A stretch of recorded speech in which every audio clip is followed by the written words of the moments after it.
Friends, good evening. I am Arun Pannalal and I am the National President of Sarvadi Dal. This is a party which has been formed to protect the rights, especially of the minorities, which is under fire at the moment in our country. And this is our second episode, and we are coming in reference to the USCIRF press release which has recently been done, and we are happy that at least somebody has taken some note of all the atrocities that are going around in our country at this moment.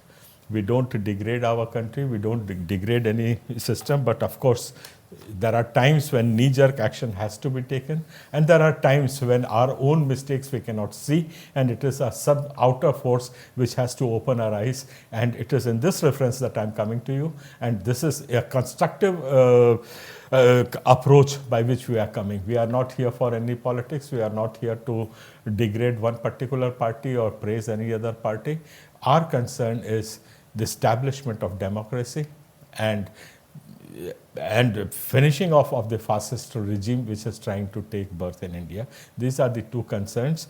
In my last episode, I did say something about the PISA Act. Now I'm coming to you. There's been a huge hue and cry in the last about, say, 1 year. What we are facing is the delisting.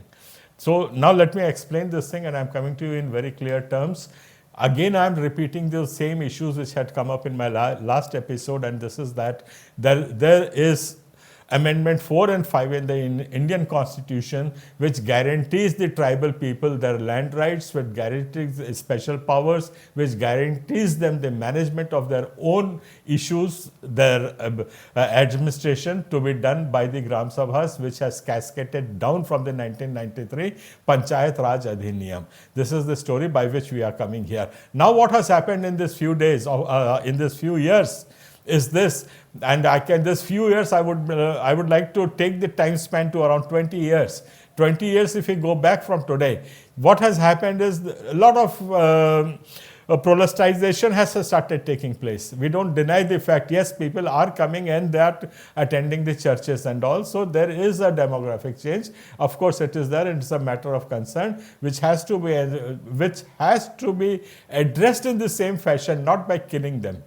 This is our first concern, and delisting is an issue. What I have again and again I have been telling, there are two parts of a violence. One is a criminal violence which we have been already facing, and second is the intrinsic violence. In the violence by which policies, it is a targeted violence by which the policies, laws, regulations are framed in such a manner that always a particular community is targeted. This is the part where I am drawing your kind attention to.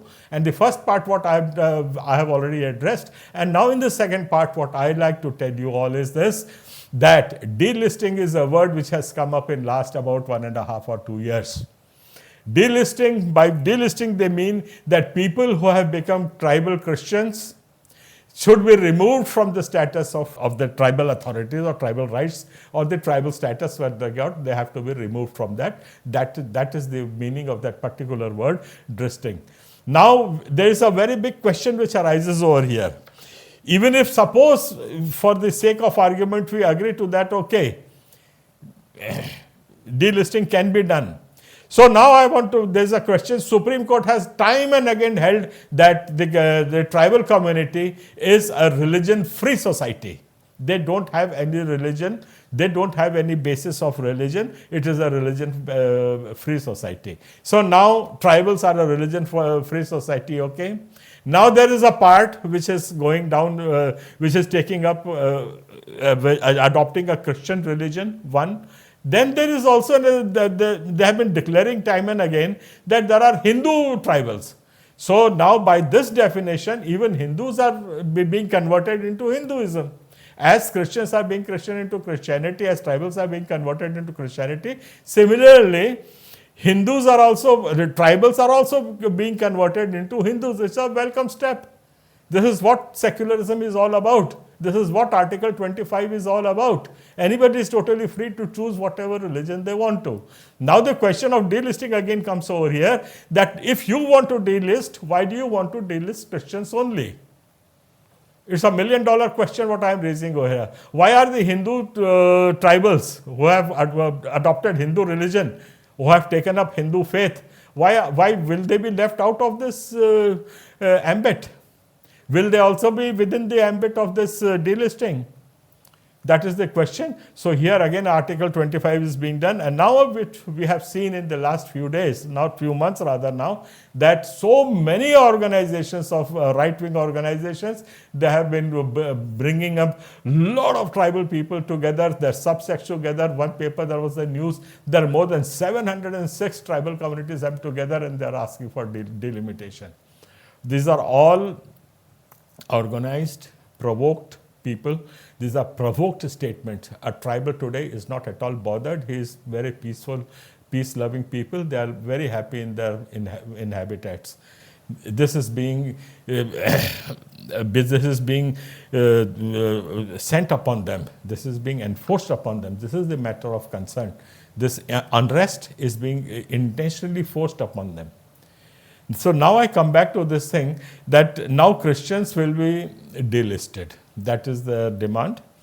There have been so many demands in Gujarat, the RSS-based, so many organizations have raised those issues. They have raised those issues. Now those issues are also being raised time and again in Chattisgarh, and here is where our concern begins. Delisting that demand has been coming up time and again. Now recently this demand of delisting has taken up vociferous proportions that have started coming up in vociferous proportions over here. So now I would like to talk about the delisting. I have already told what our amendments 4 and 5, how they affect our rights. Now the distinct rights which there's a differentiation, because will they be including Hindu converts also in delisting this thing? Then secondly, the argument which I want to put forward is a caste or tribal status is based upon the genes, not upon the freedom of thoughts. If I was born a Gond, if I was born in a tribal community, I remain a tribal till my death. Till my death does me apart, nobody can change my genes. That is the argument I am saying, and hence a caste cannot be changed, a tribal status cannot be changed. That is the argument. I've got the freedom of thought. I have got the freedom of thinking, and that freedom of thought is enshrined in Article 25 of the Indian Constitution. I use that, and I migrate to any field of thought. I migrate to any sets, dictums of religion. So that is my freedom. Here you are trampling upon my freedom of Article 25. That is the first concern.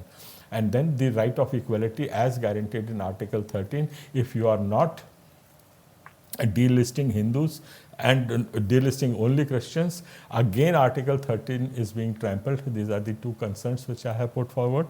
Now let's go ramifications of this. Suppose this does take place. What will be the scenario? Now I have again, last time also I have told, and again I am telling you this thing, that land is not a property as per the definition of the tribal laws. Land is an ancestral endowment by which the families maintain their survival. This is the main intention which has been upheld by the tribal commissioner, and so many there are laws of it. So now land, tribal land, and hence tribal land cannot be purchased or sold as a property. That's very clear about it. Let's be very clear about it. Such things have not taken place. Now the land, so once a tribal is delisted in an imaginary situation, so now he becomes landless.